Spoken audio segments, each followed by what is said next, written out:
terbaik. Saya ambil dua-duanya. Optik Melawai, when you expect the very best.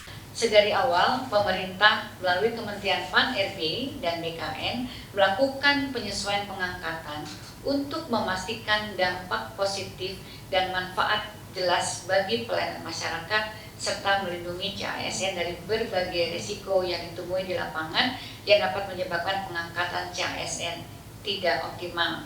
Antara lain, pertama, tanggal waktu mulai bekerja atau SPMT, surat perintah melaksanakan tugas yang dikeluarkan oleh instansi masing-masing seringkali lebih lama dari tanggal pengangkatan atau dari TMT, lebih lama daripada TMT. Dengan penetapan tanggal yang berbeda, TMT dilakukan dengan penetapan tanggal yang berbeda, sehingga CASN harus menunggu dari mulai diangkat sampai mulai bekerja seperti pernah terjadi pada beberapa kali sebelumnya. Yang kedua adalah adanya ketidaksesuaian formasi yang diusulkan oleh kementerian, lembaga, dan pemerintah daerah dengan kualifikasi tenaga non-ASN yang terdaftar di database BKN, sehingga yang bersangkutan berpotensi tidak dapat masuk atau masuk formasi yang tidak tepat dan menghadapi kesulitan di dalam bekerja, yang sementara ditangani melalui kebijakan seleksi tahap 2 termasuk penambahan waktu pendaftaran. Yang ketiga adalah saat ini Bapak dan Ibu sekalian baru saja terjadi perubahan organisasi kabinet dan adanya kepala daerah yang baru, tentunya ini akan memunculkan kebutuhan penyesuaian penempatan pegawai yang perlu dilakukan oleh masing-masing kementerian dan lembaga serta Pemda.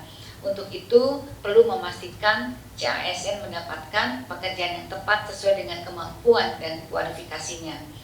Kemudian yang terakhir ini yang juga kita hadapi, bahwa ada sejumlah kementerian, lembaga, dan pemerintah daerah yang hingga saat ini masih terdapat sekitar 213 instansi yang mengusulkan penundaan pengangkatan dengan berbagai alasan dan kebutuhan. Oleh karena itu, sejak awal pemerintah telah mengambil kebijakan penyesuaian pengangkatan untuk memastikan dampak positif dan manfaat jelas bagi masyarakat serta melindungi CASN dengan menata secara komprehensif proses dan kesiapan di lapangan agar TMT dan SMPT sama, formasi tepat dengan kualifikasi, penempatan yang sesuai dengan dan adil, dan kementerian, lembaga serta Pemda lebih siap. Analisis dan koordinasi awal menunjukkan bahwa instansi bisa siap di waktu yang telah disepakati yang lalu. CPNS di Oktober 2025, P3K di Maret 2026. Ini murni karena kami ingin memperkuat dan memastikan kesiapan instansi pemerintah baik pusat maupun daerah di lapangan dalam pengangkatan CASN yang harus dilaksanakan secara hati-hati dan menjamin kepastian pengangkatan. Menanggapi dinamika yang ada dan aspirasi dari masyarakat dalam 2 minggu terakhir, sebagaimana telah disampaikan di atas bahwa saya dan tim Pan-RB, BKN serta instansi terkait terus melakukan simulasi, analisis, dan formulasi untuk menghitung dan mempercepat pengangkatan CASN dengan tetap seoptimal mungkin melindungi hak-hak CASN. Oleh karena itu, rekan-rekan media, saya mohon maaf apabila di dalam masa 2 minggu terakhir kami belum bisa melayani permintaan diskusi di media karena memang masih fokus dan berkonsentrasi terus untuk menyiapkan solusi. Alhamdulillah kami dapat menemukan mekanisme percepatan dan Bapak Presiden menyambut baik upaya ini, kemudian memberikan arahan yang sangat berpihak kepada rakyat dan CASN sebagaimana yang kita dengar dari Bapak Mensesnek pada siang hari ini. Sebagaimana telah disampaikan tadi, sesuai dengan kesiapan masing-masing KL dan Pemda saat ini dalam memenuhi persyaratan dengan rincian jadwal paling lambat sebagai berikut: CPNS paling lambat Juni 2025, P3K seluruhnya paling lambat Oktober 2025. Dengan kebijakan ini tentunya pemerintah pusat dalam hal ini Kemenpan RB dan BKN sesuai arahan Bapak Presiden mempersilahkan dan akan memfasilitasi pengangkatan selama kementerian, lembaga, dan Pemda masing-masing saat ini telah menunjukkan kesiapan dalam memenuhi persyaratan. Hal ini sudah merupakan kebijakan yang sangat optimal sesuai aspirasi yang kami terima sehingga saat ini peran aktif kementerian, lembaga, dan pemerintah daerah tentunya sangat dibutuhkan. Sebagai informasi rekan-rekan media, Bapak dan Ibu sekalian, pengangkatan CASN memiliki beberapa persyaratan yang diperlukan oleh setiap kementerian, lembaga, dan Pemda. Pertama, tentunya KR harus telah melakukan proses seleksi bagi peserta yang telah mendaftar dan mengikuti dan dinyatakan lulus. Bagi CPNS, instansi telah mendapatkan persetujuan teknis dan penetapan nomor induk pegawai dari Kepala BKN atau dalam proses pemberkasan. Bagi P3K, instansi telah mengusulkan kepada Kepala BKN untuk mendapatkan nomor induk PPBK dan saat ini sedang proses pemberkasan.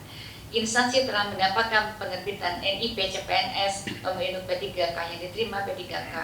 Kemudian peserta telah membuat surat pernyataan bersedia mengabdi dan tidak mengajukan pindah instansi. Pejabat pembina kepegawaian menetapkan keputusan pengangkatan sebagai ASN dan instansi telah menyiapkan anggaran yang tertuang di dalam BIPA Kementerian Lembaga dan Pemerintah Daerah, sarana prasarana instansi pemerintah untuk mengangkat CASN yang akan diangkat. Sesuai dengan arahan Bapak Presiden, dengan pengumuman ini, seluruh kementerian, lembaga, dan pemerintah Pemda perlu segera menindaklanjuti kebijakan ini dengan menyusun perencanaan pengangkatan CASN secara melalui simulasi dan analisis dengan mempertimbangkan kesiapan masing-masing dalam pemenuhan persyaratan yang telah kami sebutkan. Kemudian segera melaporkan kesiapan ini agar difasilitasi oleh BKN agar pengangkatan ini dapat dilakukan paling lambat sesuai jadwal yang ditentukan sebagaimana yang saya sebutkan tadi. Saya juga ingin mengingatkan kembali sesuai dengan konferensi pers yang dilaksanakan di Kompleks DPR RI tanggal 14 Februari yang lalu, Menteri Keuangan sudah menyampaikan bahwa tidak ada PHK tenaga non-ASN di Kementerian Lembaga dan Pemerintah Daerah. Di tahun lalu juga saya sudah mengeluarkan surat edaran agar KL Pemda tetap menganggarkan pendapatan bagi tenaga non-ASN yang terdata selama proses rekrutmen ini berjalan. Bapak dan Ibu sekalian, rekan-rekan media, saya juga menegaskan sesuai dengan arahan Bapak Presiden, pemerintah berkomitmen untuk menjaga meritokrasi dalam manajemen ASN sehingga kebijakan ini merupakan proses afirmasi sebagaimana afirmasi terakhir sebagaimana yang disampaikan oleh Bapak arahan dari Bapak Presiden.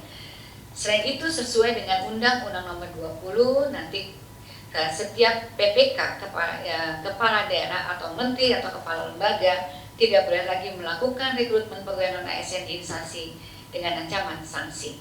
Demikian yang dapat disampaikan. Sekali lagi saatnya langkah proaktif ini dari Kementerian Lembaga dan Pemda, jadi mohon para instansi pemerintah agar secara proaktif untuk melakukan penyelesaian administrasi bagi calon ASN, mengingat kebijakan nasional yang akomodatif sudah ditetapkan. Tidak ada lagi alasan kebijakan nasional yang tidak membolehkan, dan kami akan terus mengawal proses ini agar berjalan dengan baik demi kepastian bagi CASN dan efektivitas penyelenggaraan pemerintahan. Saya juga ingin mengucapkan selamat kepada para peserta CASN yang telah lulus yang akan segera diangkat. Saya juga ingin mengucapkan terima kasih kepada Pak Mensesnek, Menteri Keuangan, pimpinan DPR, Ketua Komisi 2 dan anggota Komisi 2 DPR RI, BKN, dan Menteri Keuangan atas dukungannya dalam penyelesaian pengangkatan CASN 2024. Rekan-rekan CASN, selamat mengabdi dalam memberikan pelayanan publik yang optimal dan dapat memberikan manfaat yang jelas bagi kepada masyarakat. Terima kasih. Wassalamualaikum warahmatullahi wabarakatuh. Terbaik, saya ambil dua-duanya. Optik Melawai, when you expect the very best.